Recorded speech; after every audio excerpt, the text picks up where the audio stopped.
Behind bars, Willow's fight for truth in General Hospital's latest shocking twist. Willow Tate has always been caught between worlds, a woman of principle torn between duty and desire. But nothing could have prepared her for the nightmare that is now her reality.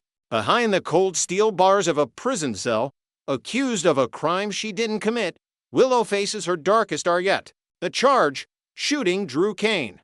The truth, far more complicated than anyone realizes.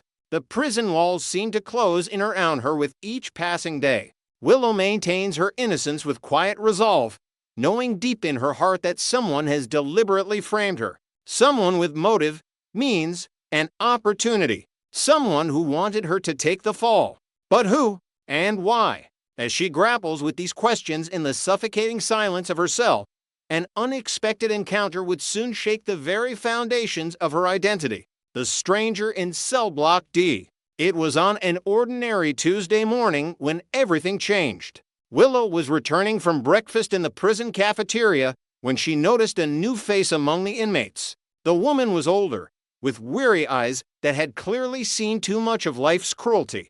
There was something oddly familiar about her, something Willow couldn't quite place. "You're Willow Tate, aren't you?" the woman asked, her voice carrying a strange mixture of recognition and hesitation. Willow turned, surprised by the direct approach. Most inmates kept to themselves, minding their own business in the prison's unspoken code of survival. "Yes, I am. Do I know you?" The woman smiled sadly, stepping closer. "My name is Kayla, and I think we need to talk." Privately, that evening, during recreation hour, they found a quiet corner of the prison yard. The woman who called herself Kayla wasted no time with pleasantries. What she said next would change Willow's entire understanding of her past. A truth too impossible to accept. "Willow, I need you to listen to me carefully," Kayla began, her hands trembling slightly. "I know this will sound insane. I know you probably won't believe me, but I'm your biological mother." Willow's first instinct was to laugh. It was absurd. Her mother was Nina Reeves. The DNA tests had confirmed it. And yet, something in Kayla's eyes, a desperate sincerity, a maternal ache that transcended words, gave Willow pause. "That's not possible," Willow said firmly, though her voice wavered. "I've had DNA testing done. Nina is my mother. The DNA tests were forged," Kayla replied quietly. "I know you don't want to hear this. I know it sounds like a conspiracy theory, but it's the truth. Sonny Corinthos, he made sure those tests came back showing Nina as your mother. He made sure I took the fall for crimes I didn't commit. He destroyed my life, Willow. He sent me to prison for over a decade, and he kept us apart." Willow's mind reeled. Sonny was a powerful man, yes, ruthless in business, but fabricating DNA evidence? Making someone disappear for over a decade? It seemed too extreme, even for him. Why would he do that? Willow asked, searching Kayla's face for any sign of delusion or instability. She found none. Instead, she found only a mother's desperate need to be believed by her daughter. "Because he wanted to control your future," Kayla explained. "Because when you were born, he decided your fate before you even took your first breath. There were complications, people involved that Sonny didn't want in his business. So he orchestrated everything. The adoption through Nina, the DNA results, my imprisonment. Everything was designed to erase me from your life." The weight of knowledge. Over the following days and weeks, Willow found herself drawn repeatedly to Kayla. Despite her skepticism, something compelled her toward this woman. Kayla seemed to know things about Willow that a stranger simply shouldn't know. Small details about her childhood, her fears, her dreams. Moments that only a real mother, could have witnessed or understood. One afternoon, as they sat in the prison visiting room, Willow asked the question that had been burning in her mind. "If everything you're saying is true, then how do you know all these things about me? How do you know about my stuffed rabbit that I had when I was 5? How do you know about the nightmares I used to have?" Kayla's eyes filled with tears. "Because I was there, sweetheart. I didn't want to give you up. Sonny forced me. And even from prison, I found ways to learn about you. I needed to know that you were safe.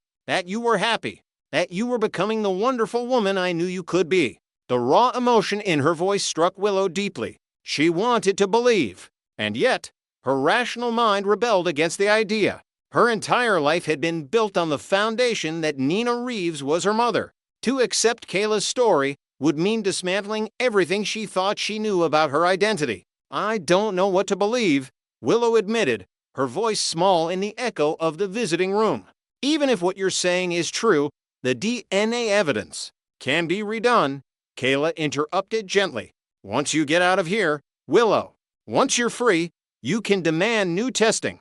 You can investigate. You can find the truth, because the truth is out there. I promise you that.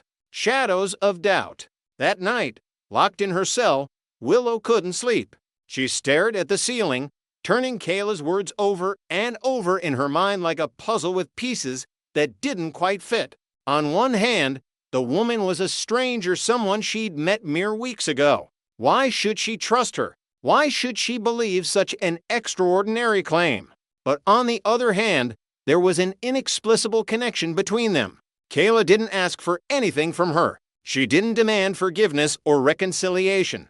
She simply shared her truth and then gave Willow space to process it.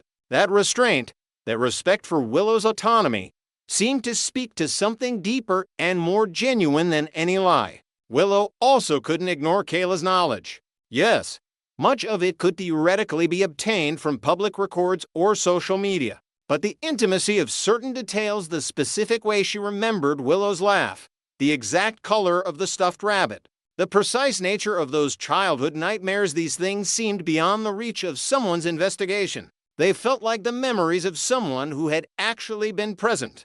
And then there was Sonny himself. Willow knew him to be a man of considerable power and moral flexibility. He had built his empire on secrets and control. Could he orchestrate such an elaborate deception? Could he falsify DNA evidence and imprison an innocent woman to achieve his goals? When she considered the man Sonny had proven himself to be, she realized the answer was probably yes. The promise of tomorrow. As weeks turned into months, Willow continued her investigation from within the prison walls. She requested case files, reviewed old documentation, and pieced together fragments of a story that grew increasingly plausible. Meanwhile, her legal team worked tirelessly on her defense for the Drew shooting. Her innocence in that matter became increasingly apparent as new evidence emerged, evidence that pointed towards someone else entirely. And through it all, there was Kayla, a constant presence in the prison yard, a woman who waited patiently for Willow to come to her own conclusions about the truth of their relationship. They didn't speak of it constantly. Instead, they simply spent time together, building something that felt increasingly like what a real mother-daughter relationship might resemble. On the day Willow received word that her conviction was being overturned, that she would soon be released, she sought out Kayla for one final conversation. When I get out, Willow said, I'm going to find the truth. All of it. About the DNA tests. About what happened. About everything. And if what you've told me is real, if you really are my mother, then we'll figure out what that means. Together. Kayla smiled, tears streaming down her face. That's all I've ever wanted, Willow. Just a chance. Just the truth. As Willow walked away from the prison, leaving her wrongful conviction behind, she knew that her real journey was just beginning. The questions about her identity, her past, and her future would require answers. And somewhere in the pursuit of those answers lay the possibility of discovering not just the truth about Kayla, but the truth about herself. In the world of Port Charles, where secrets run deep and deceptions are currency, Willow Tate was about to uncover one of the biggest mysteries of her life. And nothing, not DNA tests, not family secrets, not even Sonny Corinthos himself would stop her from finding out who she really was. Next, we will dive deep into the explosive drama swirling around Curtis Ashford's crumbling marriage to Portia Robinson and how a shocking twist in the Drew Kane shooting investigation could shatter everything.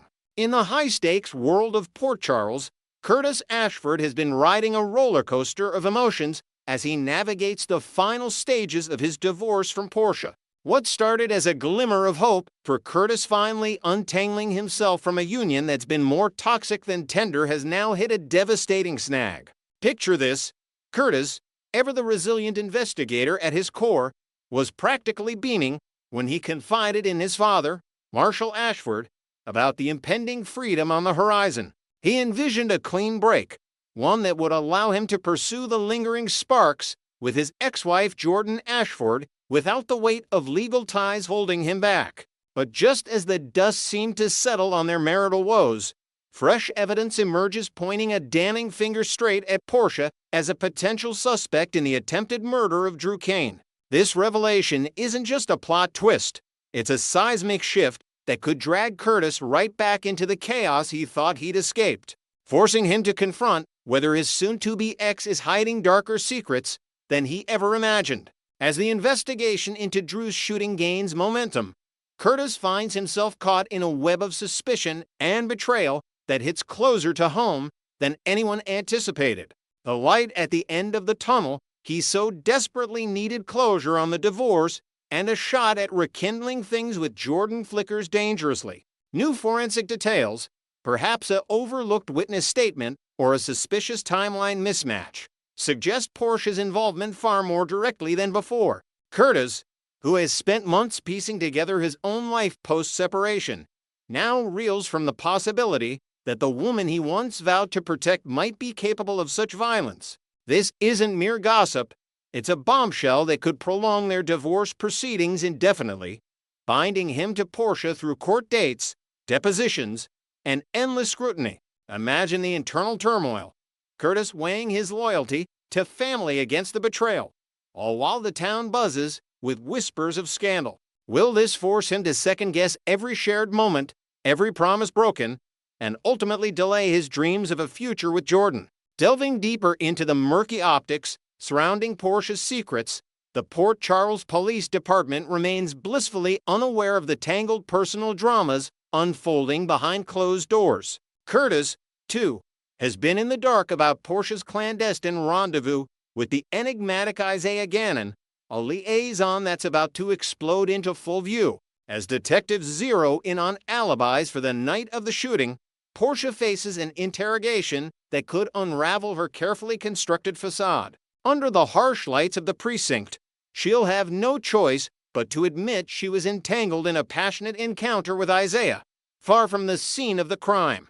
This confession won't just shock the authorities, it'll ricochet straight to Curtis, who will swiftly connect the dots to their unborn child. What was once a symbol of hope in their fractured marriage now becomes a symbol of doubt. Could the baby truly be his? Or is Isaiah the real father?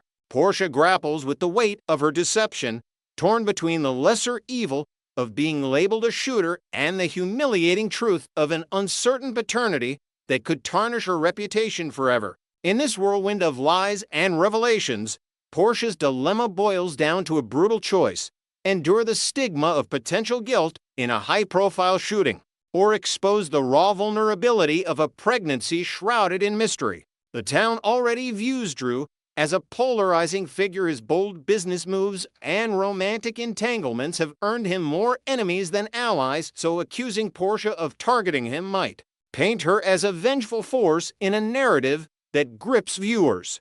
Yet, admitting to an affair and paternity questions, that invites judgment from every corner, from judgmental nurses at the hospital to gossiping socialites at the Metro Court. Portia might spin it as a momentary lapse, perhaps weaving in tales of emotional turmoil post-separation, but the damage to her image as a steadfast doctor and mother could be irreparable. Adding layers to her character, consider how this stems from her history of hidden truths, like the cover-up with her daughter Trina's heritage patterns of secrecy that now threaten to define her legacy in Port Charles.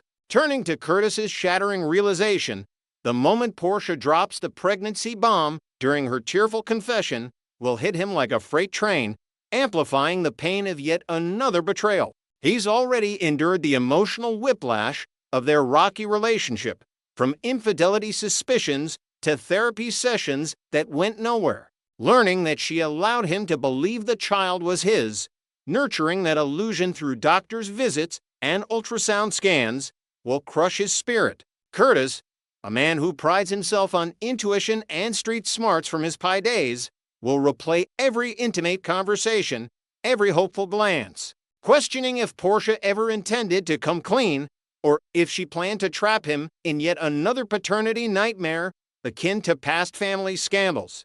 Hindsight, as they say, is 20/20ths, but for Portia, it'll be a futile defense. Curtis's trust, already frayed, snaps under the strain.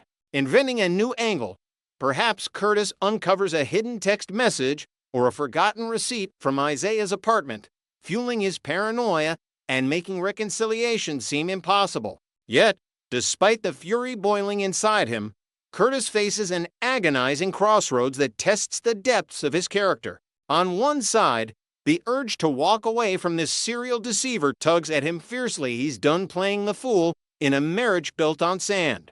On the other, the unbreakable bonds of fatherhood and shared history with their children pull him back, reminding him of late-night feedings, school plays, and the family unit he fought to preserve. Complicating matters, if Portia's implicated in a criminal case, Curtis might feel compelled to shield her, avoiding the role of witness that could destroy her life and ripple through their kids' worlds. This moral quandary isn't abstract, it's a daily battle, with Curtis pacing his apartment, phone in hand, debating calls to his lawyer or Jordan. He might even seek counsel from old allies like Sonny Corinthos, whose own history of loyalty amid chaos offers hard-earned wisdom, only to realize no advice can ease the ache. This fresh turmoil couldn't come at a worse time for Curtis's budding reconnection with Jordan Ashford, the one bright spot in his darkening sky. The pair had wisely agreed to pause any physical intimacy until the divorce ink dried, a pact born of respect and caution in a town rife with prying eyes. When freedom seemed just weeks away, restraint was manageable. Stolen glances at community events, supportive chats over coffee sufficed. But now, with the shooting probe potentially stretching into a lengthy trial filled with appeals and retrials, their timeline evaporates. Months of uncertainty loom, turning what was a promising restart into an endless wait. Jordan, ever the professional commissioner, might mask her frustration, but inside, doubts creep in about Curtis's divided loyalties. To heighten the drama, envision a tense scene where Jordan confronts him at the police station, her uniform a stark reminder of the barriers between them. As Curtis admits the investigation's stranglehold, Portia, sharp as ever and attuned to the undercurrents of emotion in Port Charles, spots this vulnerability like a hawk eyeing prey. Knowing full well the electric chemistry between Curtis and Jordan, perhaps from overhearing whispers at a charity gala or sensing Curtis's distracted demeanor during their last counseling session, she sees is the opportunity to manipulate the situation. In a calculated move, Portia could plead for him to halt the divorce, arguing that a united front through the legal storm protects their family and spares the children from headlines. She might embellish with visions of co-parenting harmony, painting Jordan as an interloper who can't match their shared history. Who knows how long this ploy could drag on? A drawn-out trial means endless delays, giving Portia time to rebuild bridges or at least stall Curtis's escape. This isn't just survival, it's a strategic bid to reclaim her place, turning adversity into advantage. Ultimately, as the dust settles on these revelations or fails to, Curtis must decide his path in this labyrinth of love and lies. Will he honor his vows one last time, standing by Portia through the fire of suspicion and courtroom battles, preserving the facade of family for their children's sake? Or will he finally prioritize his heart, severing ties and stepping toward Jordan, even if it means navigating the fallout alone? The choices ripple outward, affecting alliances across Port Charles, from Drew's recovery room recoveries to Jordan's precinct power plays. In true General Hospital fashion, this saga promises twists that keep fans glued, questioning loyalties and unveiling hidden motives in every shadowed corner. Next, we will learn about the chilling resurgence of Caesar Faison's shadow in Port Charles, where his dark legacy morphs into a sinister digital trap aimed straight at Anna Devane's unraveling psyche. In the latest twists unfolding on General Hospital, Anna Devane's world teeters on the edge of chaos as remnants of Caesar Faison's malevolent influence resurface in a horrifying new form. This isn't just a ghostly echo from her past, it's a meticulously engineered algorithm, weaponized from Faison's archived secrets, designed to infiltrate and dismantle Anna's defenses like a cybernetic predator stalking its prey. Picture this: Anna, the seasoned WSB operative who's dodged bullets, betrayals, and explosions that could fill a lifetime, suddenly freezes mid-conversation, her sharp instincts firing like warning flares in the dead of night. She brushes it off at first, blaming the chill on old wounds from decades of espionage gone wrong, but deep down, that gnawing unease builds, layer by layer, until it's impossible to ignore. We've seen Anna navigate minefields of deceit before, from Casadini intrigues to Scorpio family crises, yet this feels different, more insidious, as if the very fabric of her reality is being rewritten by an unseen coder, pulling strings from the shadows. As the episode builds tension, Anna pulls Jason Morgan aside in a dimly lit corner of the Quartermain mansion, her voice dropping to a whisper laced with rare vulnerability. She admits the impossible, the creeping certainty that Faison,